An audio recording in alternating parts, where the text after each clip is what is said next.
ఇదే విశాఖపట్నంలో ఇంతకుముందు మా హయాంలో ఇలాంటి ఒక దుర్ఘటన జరిగితే అక్కడ కూడా మనుషులు చనిపోతే ఎంతమంది చనిపోయినారు?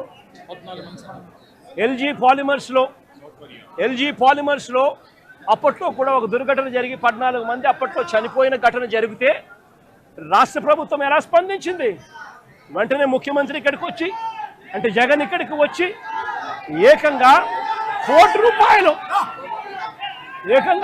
రూపాయలు చనిపోయిన కుటుంబాలకు ఇచ్చి ఆదుకున్న పరిస్థితులు బహుశా దేశ చరిత్రలో ఎక్కడా కూడా జరగలేదేమో.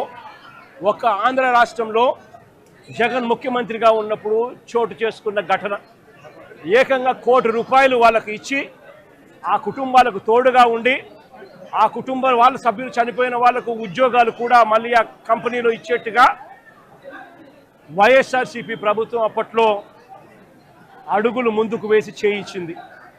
నేను అడుగుతా ఉన్నా, ఈరోజు ఈ ప్రభుత్వం చంద్రబాబు నాయుడు గారి ప్రభుత్వం స్పందిస్తూ ఉన్న తీరు నిజంగా ఎంత అన్యాయంగా ఉంది అని ఒక్కసారి మనస్సాక్షిని అడుక్కోండి మీరు అని చెప్పి నేను కోరుతా ఉన్నా.